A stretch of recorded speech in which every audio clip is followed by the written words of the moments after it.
greater the service one can do. The conference appointed committees listened to the reports of their deliberations and desired to follow certain general guidelines, but these were not his chief gains. The chief gain was Baba. He persuaded, convinced, counseled, conversed, and like a close comrade, conferred his love on all. He sat among the delegates during the breakfast, lunch, and dinner. He met them as distinct groups. He had a solution ready for every difficulty. His smile was coveted by all and was awarded to all. He sat with them for photographs. He entered into the heart of each. The universality and innate validity of his teaching won enthusiastic welcome. You must serve others because you can have no peace so long as another is denied peace. You may have to make every heart, including yours, into Prashanti Nilayam, work without despondency or pride, cooperate with all who are good and selfless, keep in touch with all the persons who are trudge along the pilgrim road to God, whatever the name by which they know Him, whatever the form which they attribute to Him, until you reach Him and know that He has all names and forms. Baba exhorted them. The delegates departed with blessings of Baba reverberating in their ears, marched forward as one, united, courageous band, searching for the God who resides in every being and worshipped him by the devoted service. On 22nd, 23rd, and 24th April, tens of thousands of people heard Baba and a few scholars speak at Prashanti Vidwan Mahasabha sessions held in Madras. Dr. V.K. Gokak, D.Lit., addressed Baba as a world redeemer and a savior whose mercy beckons every son of earth to God. The world has ignored the unity of spirit and matter. Real progress can come only when man seeks not information but transformation and discovers his own reality lying under thick layers of error and illusion. On the 24th, Dr. S. Bhagavatam, DSC, Scientific Advisor to the Ministry of Defense, Government of India, spoke. He said, "It is a rare privilege that anyone can get to be invited in whatever capacity to be on the same platform as Bhagwan Sri Satya Sai Baba. Baba has put me into many tribulations, even in the province of science.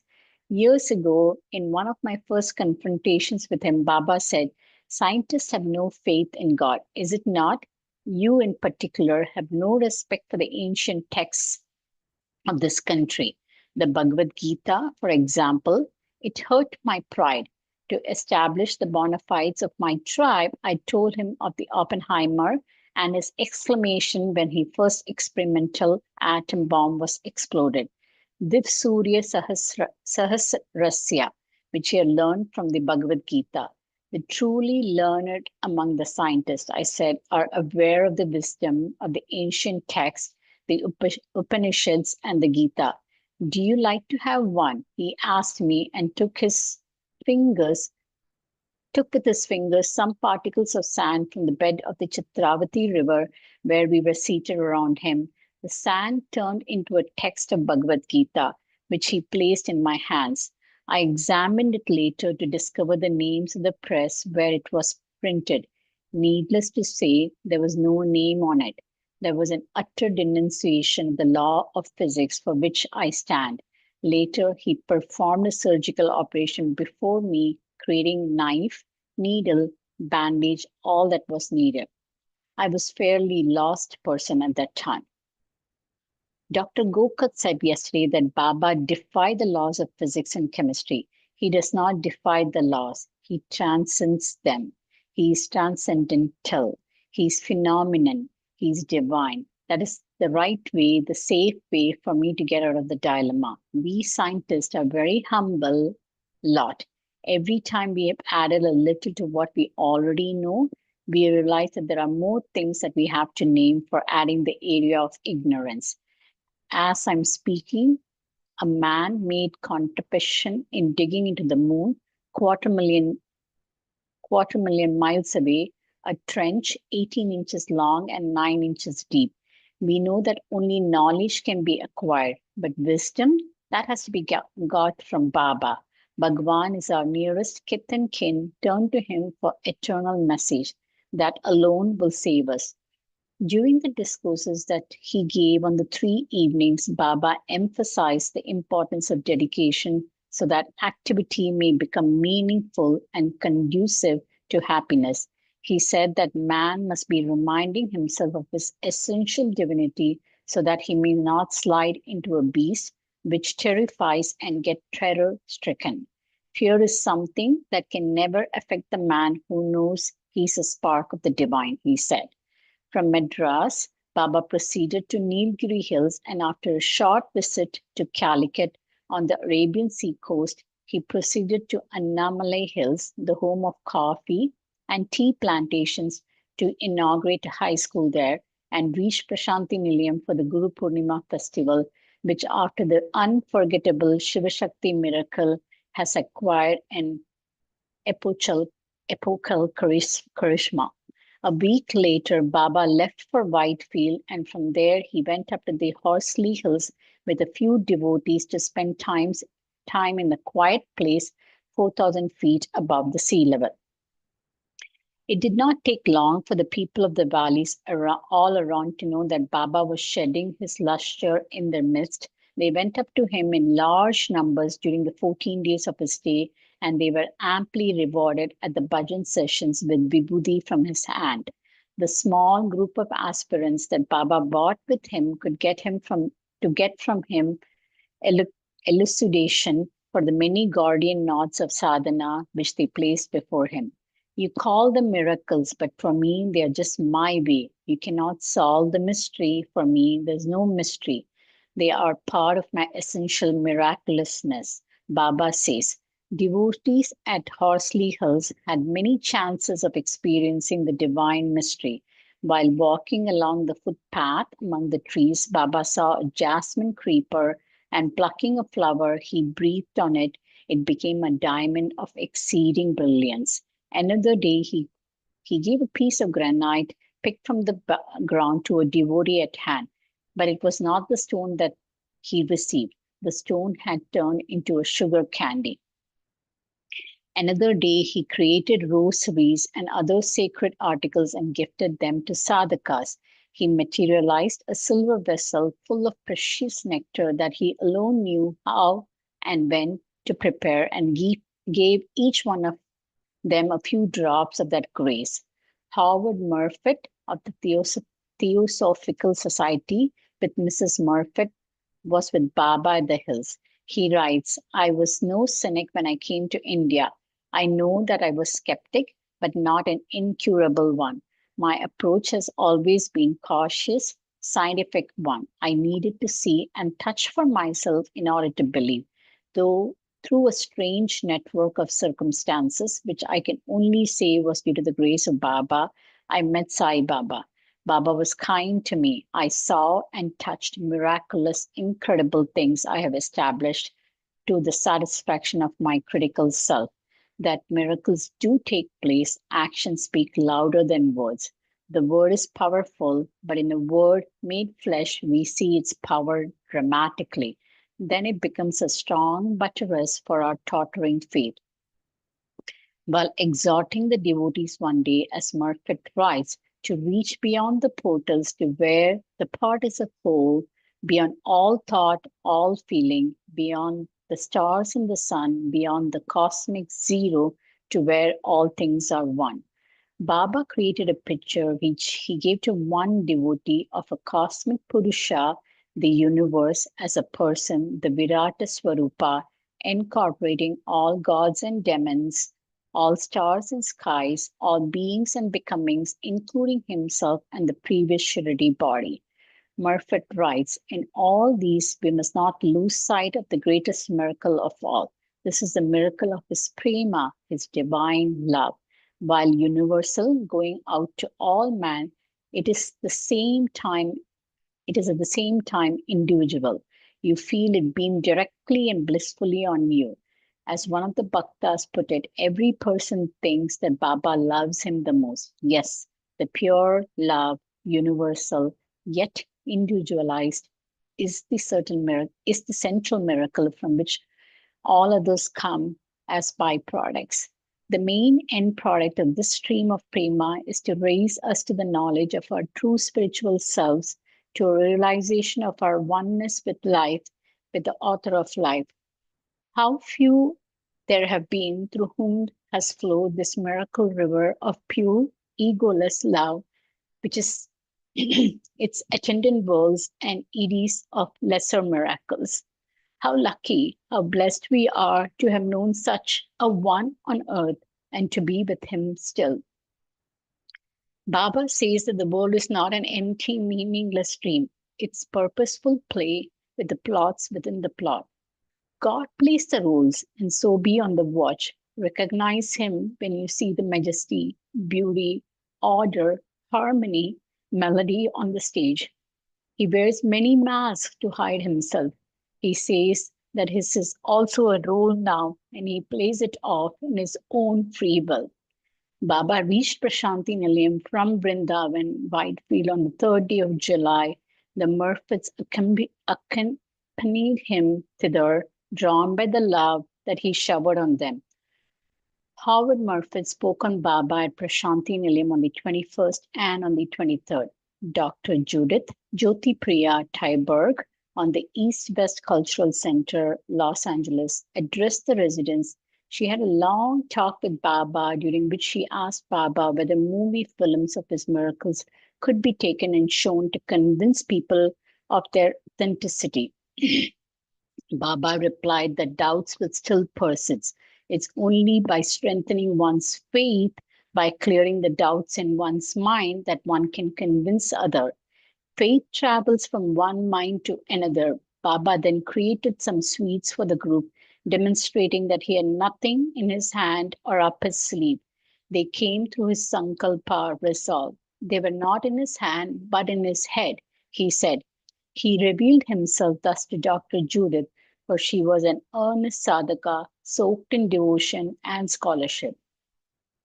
Her arthritis had been miraculously mitigated by Baba, who sent a few packets of vibhuti for her use through a person who returned to the USA.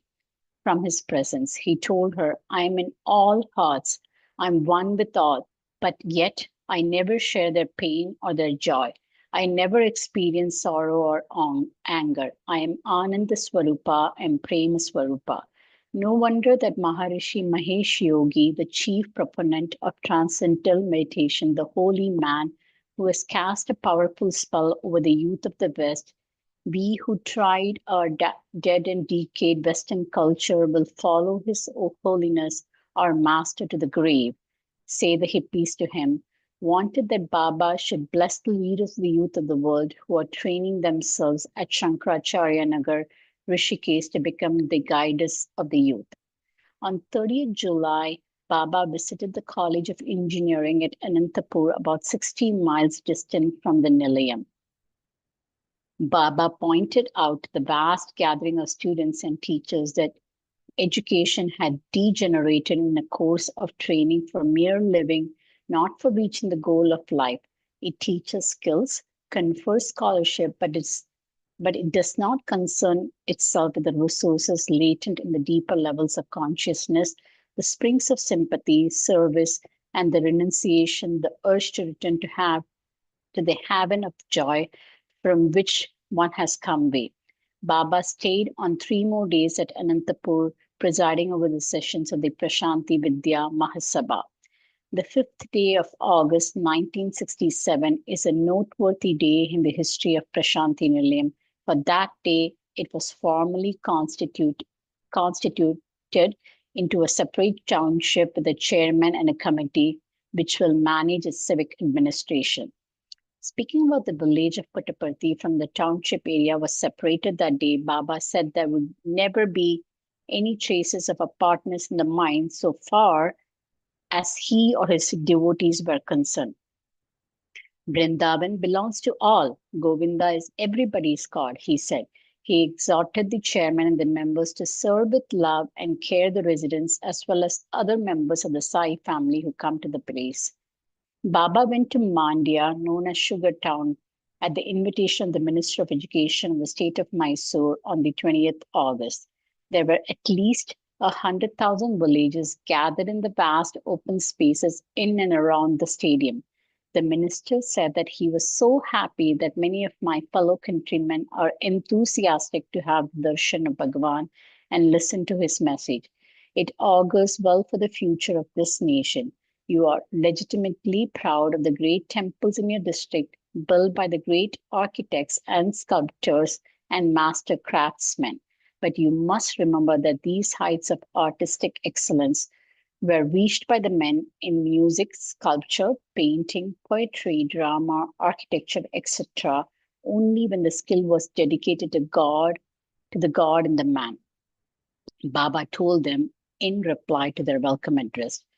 During the first week of September, Baba was so moved by Prema that he drove 500 miles by car to the bedside of Dr. Ramakrishna Rao at Hyderabad to confer on him during the critical illness the inestimable boons of darshana, sparshan, and sambhashan.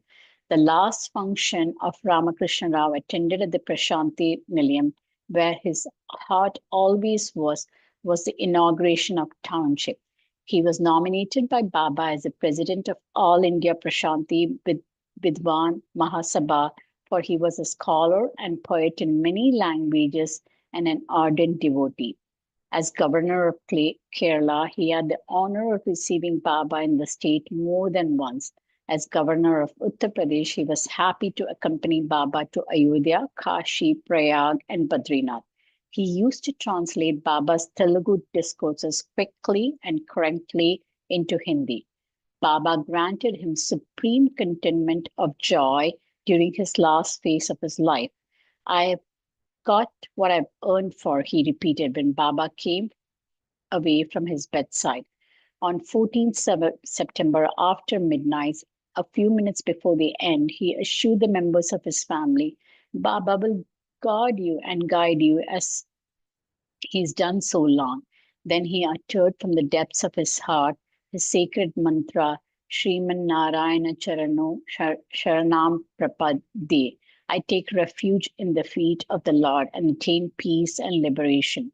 Truly a great karma yogi who, as the Gita teaches, had through upasana attained kaivalya, liberation, by the jnana he earned.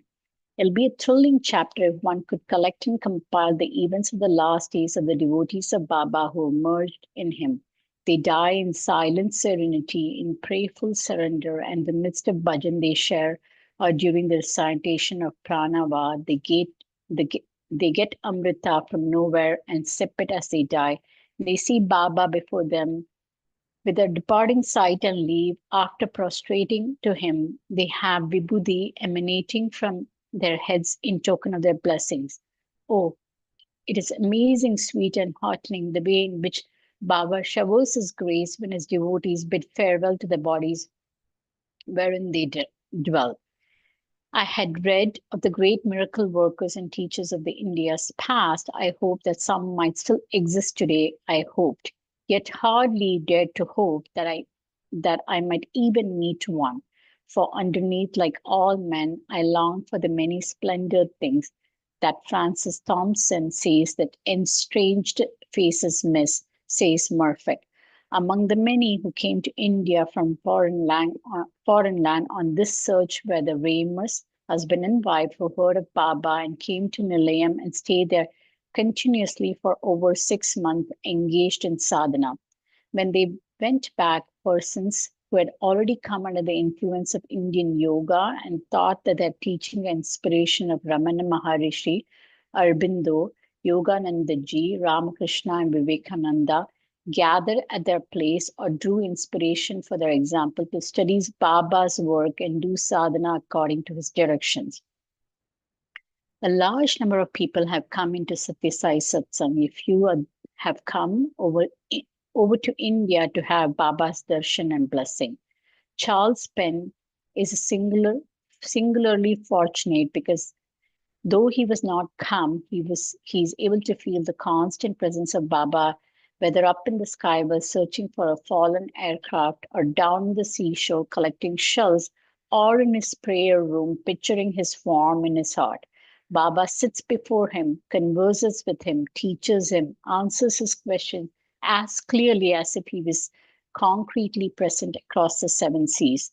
The reasons are characteristic of Baba that their authenticity is clear to all who know how Baba elucidates. Moreover, when Penn sends the typescripts to me for perusal or publication, I have often asked Baba for further clarification, and never once has he disavowed his authorship. In fact, he has justified certain new examples and parables that he had told Penn at Los Angeles on the score that he had to explain things that way, since the background of Penn differed from that of his Indian listeners.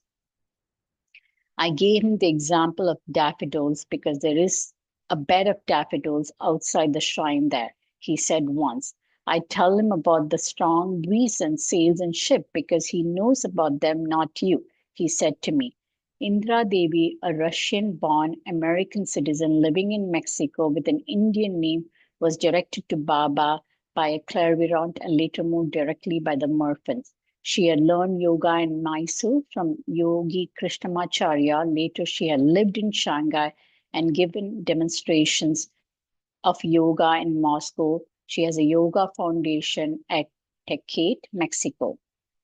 She was to be introduced to the President Kennedy at Dallas, Texas, so that she could present her books on yoga to him and tell him about the few asanas and deep breathing exercises which would make him physically fit for the strain of the extraordinarily heavy presidential schedule. But she was shocked, along with the entire world, when he was shot dead a few hours before the engagement. In order to exercise hatred from human heart, she devised that day a meditation crusade for light and darkness and came to India, where she had learned the elements of yoga and meditation. She met the Murphys in April 1966 and they sent her to Prashanti Nilayam. Baba gave her, as she says, more than kindness, more than goodness, more than grace, refuge. Abhaya, call me whenever you need me. I shall be with you. I felt a stream of brilliant light pouring on me, giving me tremendous sense of joy and happiness, which filled my entire being. Thank you, Baba, I whispered in gratitude. Carrying this radiant light, I returned to LA and take it, she wrote. Sairam, thank you so much for the reading. Can we have the next reader, Auntie Lisa? She was back again in February 1967, full of enthusiasm and devotion for yoga as a cure for the frustrations of the world. Baba encouraged her to train men and women residents of the Nilayam, as well as the boys of the Veda Shastra Pathshala, in the asanas of yoga and the technique of meditation.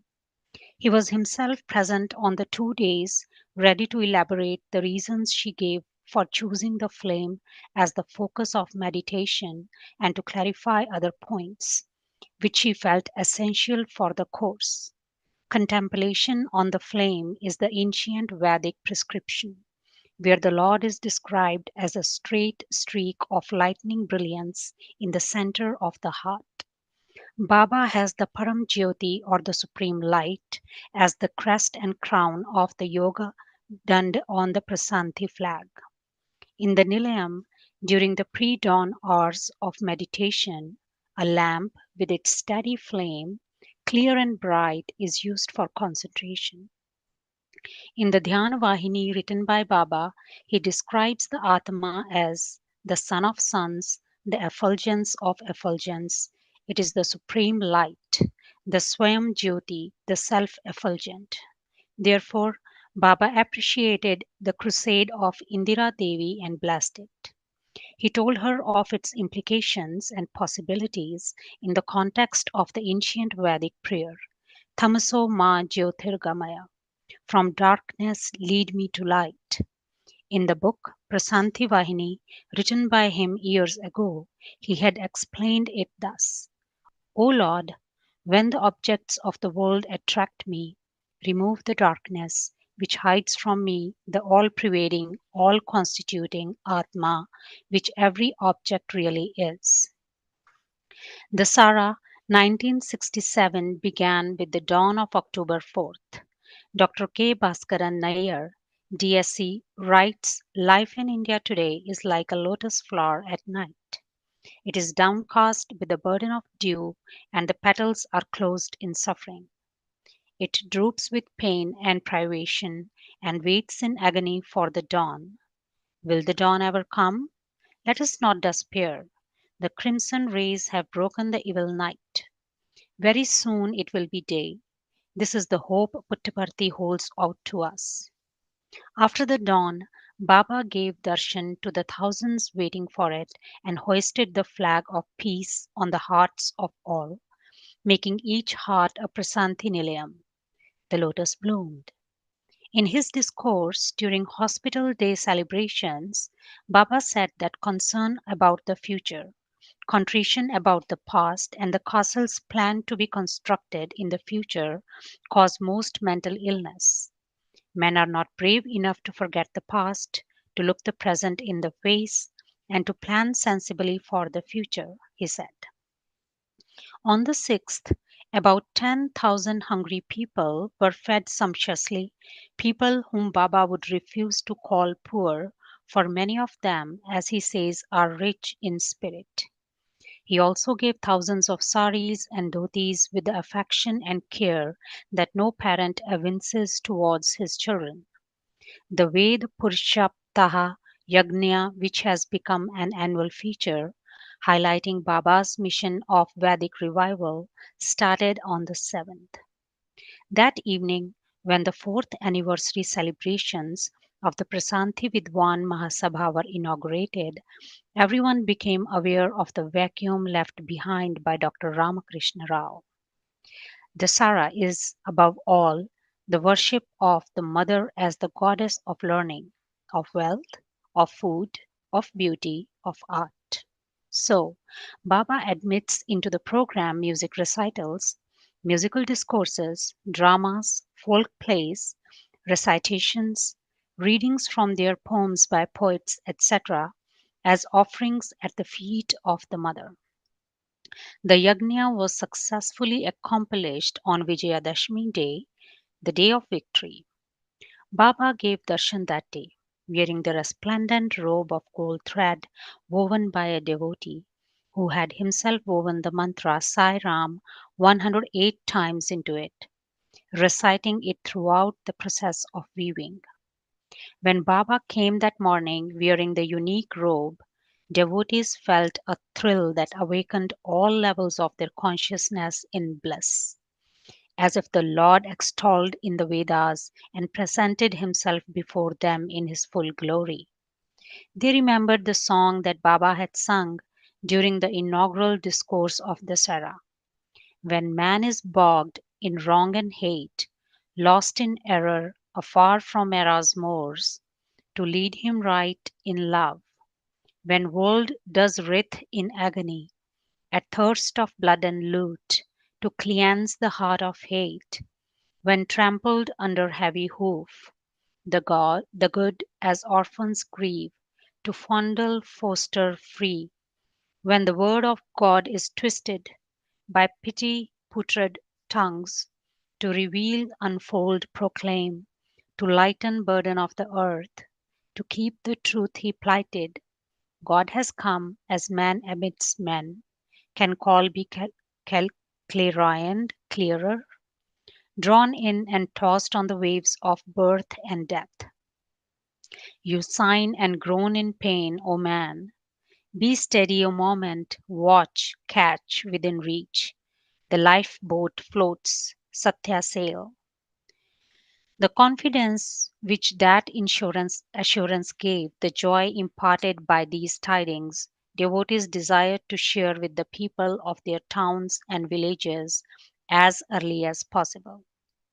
Baba too left for Hyderabad so as to be there on Deepavali, the festival of light, commemorating the victory of the uplifting faculties of man over the down dragging tendencies. While driving along the trunk road, Baba granted shepherd boys, men behind the plough, women with babies in arms trudging home in the hot sun, and boys watching buffaloes wallowing in the pools, gifts of fruit, sweet, and cash, ensuring for each of them a happy Deepavali. One fortunate woman received a bag full of sweets, a jar of pickles, a tin of biscuits, and enough money for a fine sari. Besides, Baba asked the old lady, "Do you know who I am?" She confessed she did not. Baba asked her whether she had heard of Sai Baba. She had. She said the Karnam of her village had gone on pilgrimage to a place called Puttaparthi and seen him.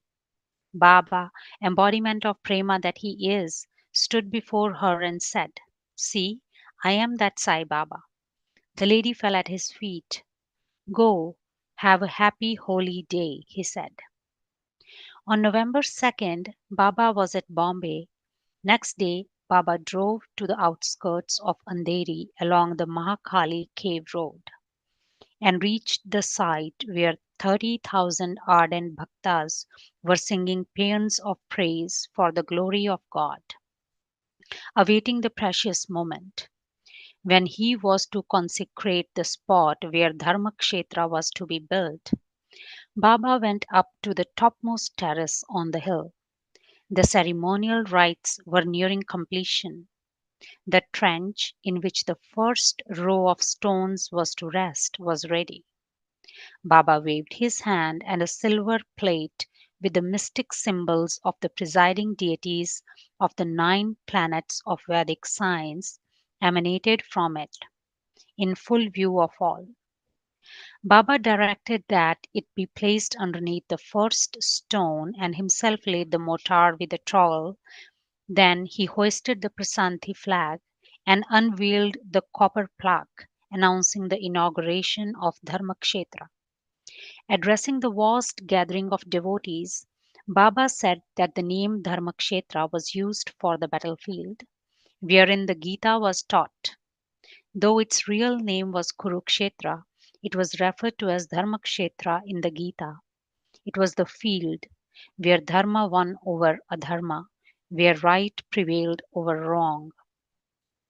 This place, this Dharmakshetra too, will see that victory will ensure through the teaching and learning of a celestial song. That victory, indeed, the body of man is the genuine Dharmakshetra, the battlefield where right fights with wrong for victory. Ksha means that which suffers kshaya or decay through vice. Tra means that which recovers by means of virtue. So, the body, which flourishes and perishes through virtue and vice, is the kshetra. It has to be made into a dharma kshetra by the discovery of the dweller within the body, the kshetragnya, the atma, the antarayamin. Honorable Sri P.K. Sawant, who presided, said that the dharma kshetra which will rise on that site, it will be a prasanthi nilayam, home of highest peace, and that its radiant rays will scatter and destroy Ashanti from the hearts of men. Baba then met the devotees who had won the privilege of building kutirams or spiritual retreats for themselves at the Dharmakshetra site.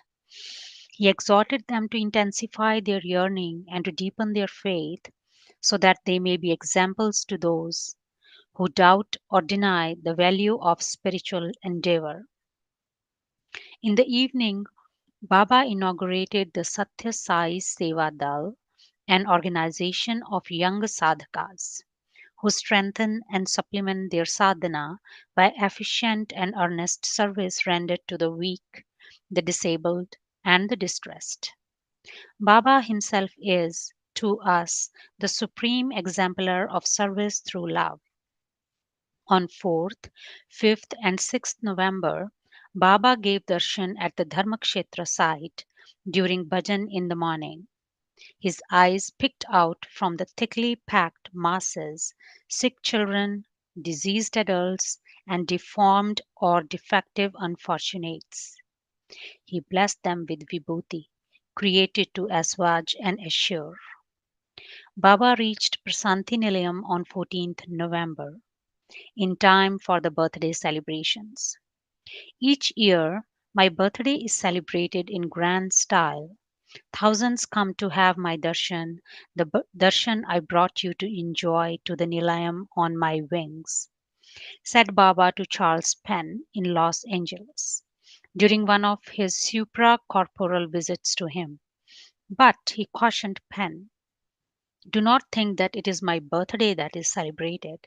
No, I am a part of each of you. After years of onward movement, you merge in the estuary of my stream. That was what he told Penn. Listen to what he told the thousands who had come on 23rd November to Prasanthi Nilayam. This is not my birthday. I have no birth, no birthday. I am ageless, eternal. You must celebrate your birthday when you are born into knowledge, not into bondage. Adore me on the day that you are I, on the day when you derive unbounded bliss therefrom, on the day when you can be full of joy that you are born. During the celebrations, on the 26th November to be exact, Baba called upon the president of the Sathya Sai Seva Samiti Bombay to announce to the vast concourse of devotees that a world conference of sevaks and sadhakas of the Sathya Sai units will be held at Dharmakshetra in May 1968, an announcement that was welcomed with acclamation and unbounded joy. The prospect of sharing with kindred spirits from all over the world the thrill of Baba's darshan, sparshan, and sambhashan filled organizations and units in every state. With ardent hope, hence, Baba resolved to hold preliminary conferences of office bearers of Sathya Sai organizations in the states of India to confirm and consolidate, collate and coordinate activities and programs. A conference was held at Ernakulam in Kerala state on 20th December, at Madras on 24th December, at Brindaban in Karnataka state on 30th December 1967, and at Prasanthi Nilayam, Andhra state on 23rd February 1968. Besides emphasizing once again the basic principles of sadhana based service to the community, irrespective of the creed or faith of the beneficiaries, Baba directed that they should not get enmeshed in organizational entanglements and the competitive search for donors and financial supporters. Baba had a president chosen for each state, and he gave them the task of coordinating and supervising, guiding and counseling the various groups of bhaktas who have formed units in his name. He chose also district presidents. Unhampered by committees, these presidents will work as a team under the state president to promote and strengthen the Sevak and the Sadhak groups all over the country. Baba advised the workers to start group singing of bhajans along the streets of the village and town in the early hours of the day, so that people may waken to the name of God and the atmosphere is filled with the fragrance of the glory of the Lord. He wanted also that the message of Atmic strength and Atmic unity be sown in the hearts of the students.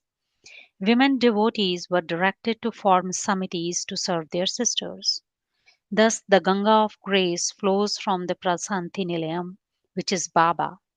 It is restoring health, reviving the drooping, sanctifying every service, fertilizing every noble impulse, clearing the vision, and revealing the Godward path. Sairam. Chapter 14. The Call, the Response. We are all his reflections. He recognized us as such, though we have not yet become aware of it. How can he then give us up? Baba addresses the vast assemblies that gather to listen to his discourses. Divyatma Swarupa Pulara, yea, divine Atmic realities. He sees all as himself. He calls upon all to see him as themselves. This identity is the truth, but we revel in the delusion of separateness and suffer. Baba is love, wisdom, power, grace. So he is able to declare, "The world is my mansion. Even those who deny me in any form, I shall present myself before you. I am in the least of you as much as the best. Do not slander or injure anyone, for you are slandering and injuring me, who is in him." Such is the universality of his majesty and his love. It is that love which prompts him to invite us to approach, examine, experience, judge, and then accept him. Lord Krishna, too, after teaching Arjuna the Gita, said, "Now that you have heard all, revolve this in your mind and do as you desire." Baba has no anger in his composition, no trace of fear or fanaticism. We are all his reflections. He recognized us as such.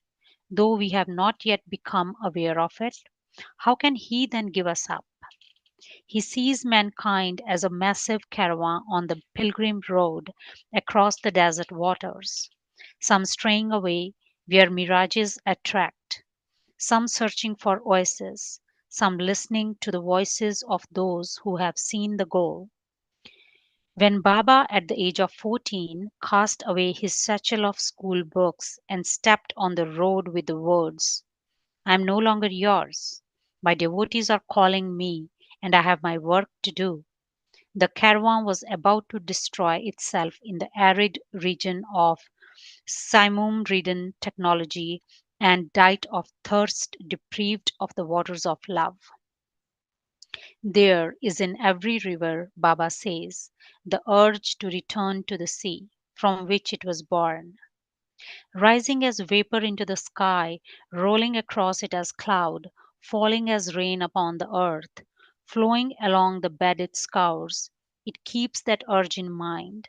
The urge rushes it forward over every obstacle until it reaches the sea. So, too, all men in all lands call out in all languages for God, from whom they have come, so that he may give a sign, an echoing call to lead them along the quickest, the safest path to him. Baba hears that call. He gives the sign, the echoing call. "My devotees are calling me. I have my work to do," he said. "All men are mine. The world is my mansion," he says. "I have no name I can specify as my very own." He has come to guide all mankind. When someone wrote to Baba, "I am happy that your name is adored in every home here," Baba replied, "You will soon see that it is adored in every inch of space all over the world." Yes, that is the meaning, the purpose, the mission, the consummation. The World Conference of Sevaks and Sadhaks of the Satya Sai organizations and groups will inaugurate the golden era of universal love.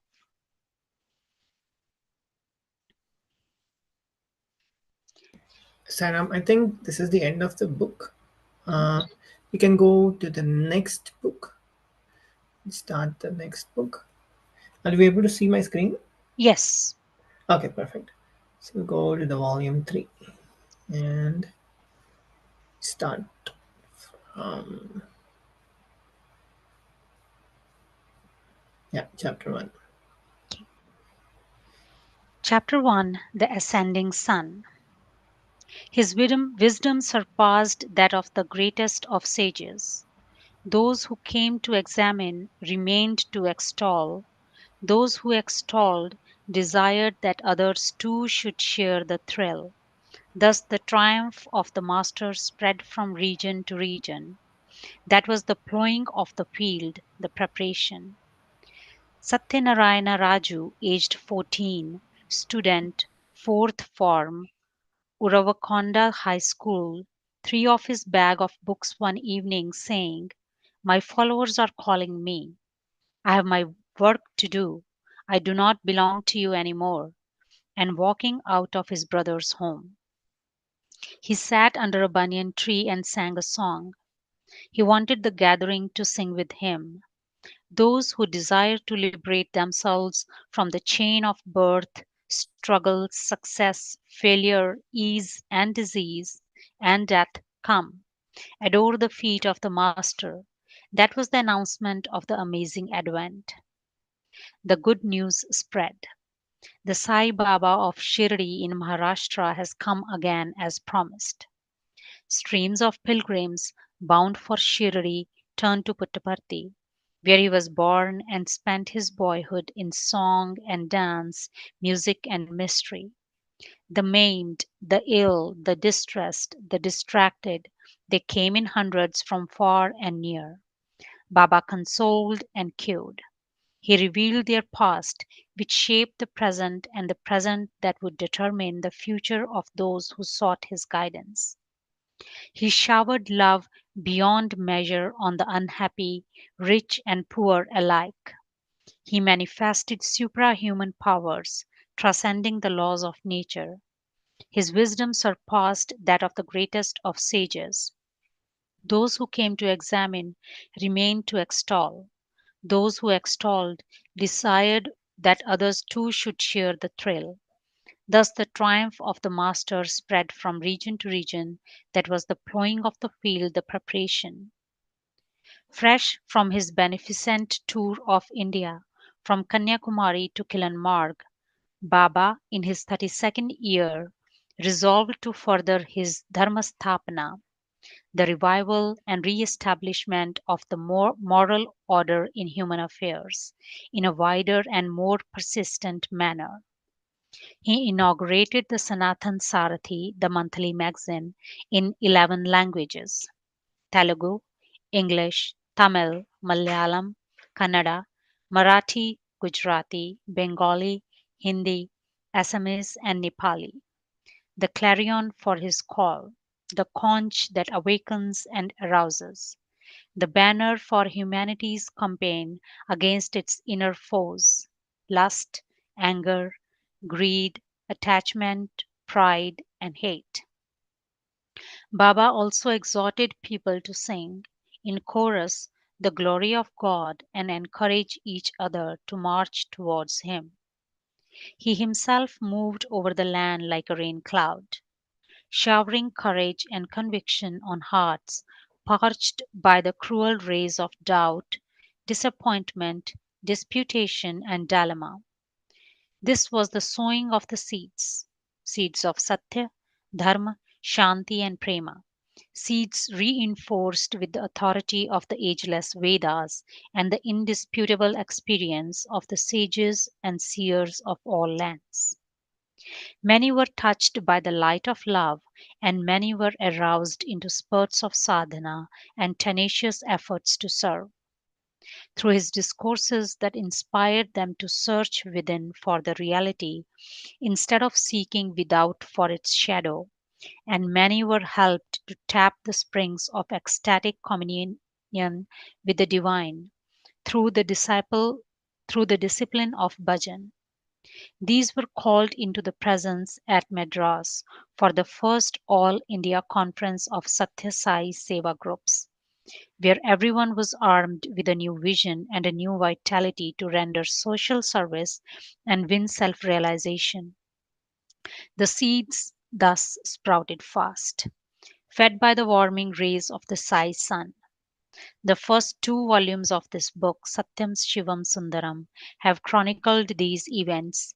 Let me now resume the Bhagavata, the story of the Lord bringing heaven into human hearts and liberating man from the prison he has sentenced himself into.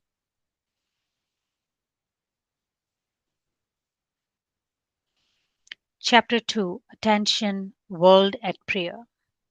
Ponder for a moment on the Satyasai manifestation.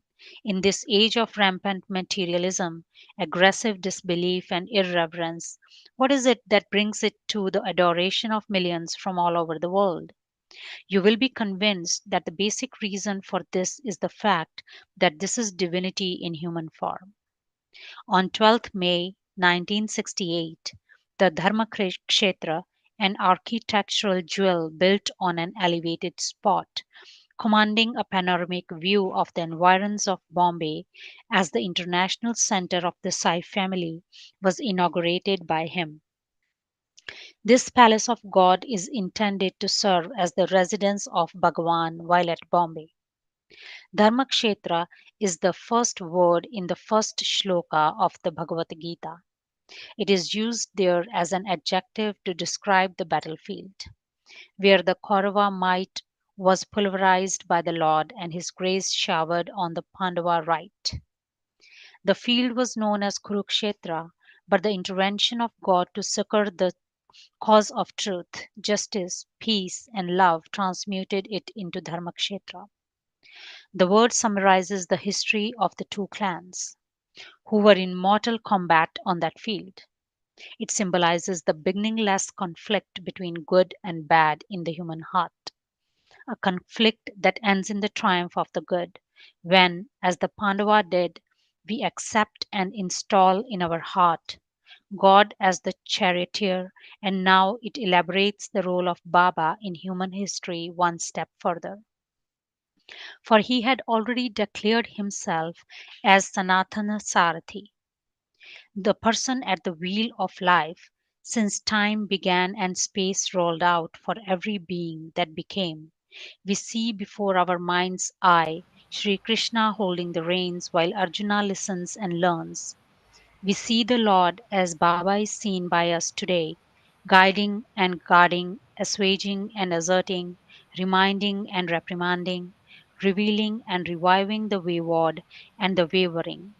Dharmakshetra evokes in our memories a surging gratitude for all those who discovered and delved into the pellucid streams of Dharma, for all who adored Dharma by living it and demonstrating how it can confer joy and peace, and for all those who sacrificed their all for it in all lands in all ages.